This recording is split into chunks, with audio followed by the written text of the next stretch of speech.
Hi there, this is Eric from Exerpy. Welcome back to another episode of Starklings Side-Quest.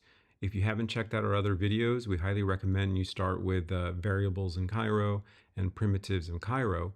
But today we're taking a look at felt operations. Felt is short for field element and is a fundamental type in Cairo, primarily used in zero-knowledge proof systems. So understanding felt operations is crucial for anyone working with Cairo. So now let's get started and start up Starklings to get working on our exercises. Okay, as always, let's take a quick look at the README, and we see here a couple of links. First one, it says a field element is a native type in Cairo. Learn more about it in the Cairo book, which obviously I always recommend for you to read these.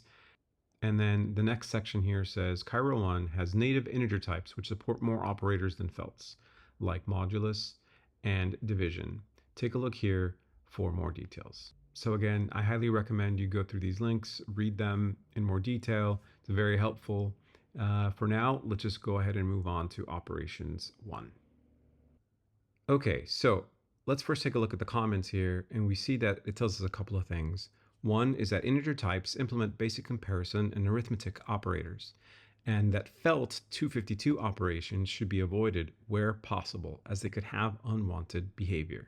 And our to-do here tells us that we need to return the solution of x to the power of 3 plus y minus 2.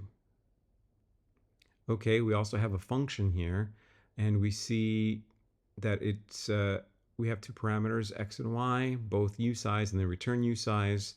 And then the instructions tell us to fill this area here, and we are not allowed to change the return value here. So how do we solve this problem here? We're told that felt operations should be avoided where possible, as they could lead to unwanted behavior. But we have to return the results of this expression here. So what are the possible options that we have? So one of the things we can do is break down the expression into smaller parts, right? So if you think about it, x to the power of 3 is literally just x times x times x. So let's try and do that first. And we'll create a new variable called x cubed, and we will multiply it 3 times.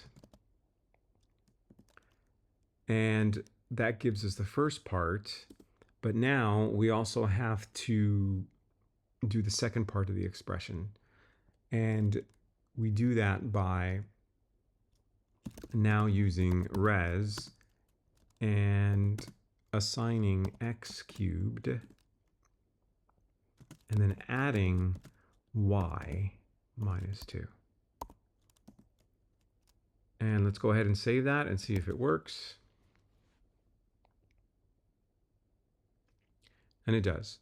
So as you can see, it's pretty simple to perform a little bit more complex math. You just have to break it down a little bit because Cairo does not directly support exponentiation. So we have to work around it a little bit, but it's easy enough, and we can use it in this way. So yeah, that's it for this particular exercise, and let's move on to the next one.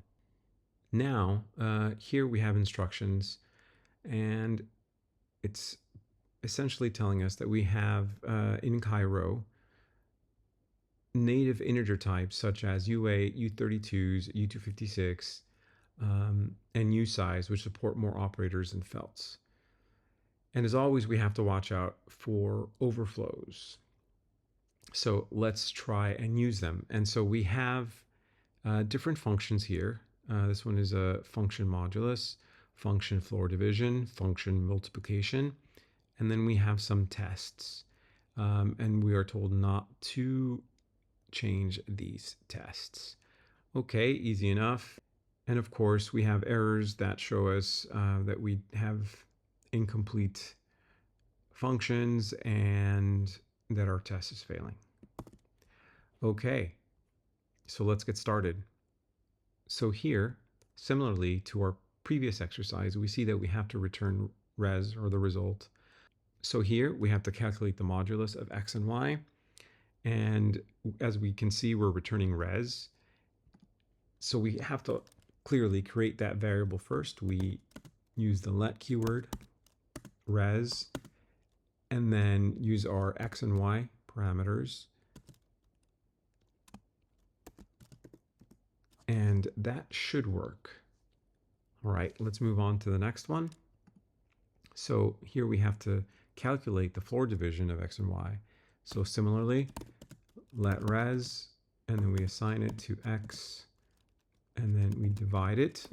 We divide it by y, and that should also get us what we want.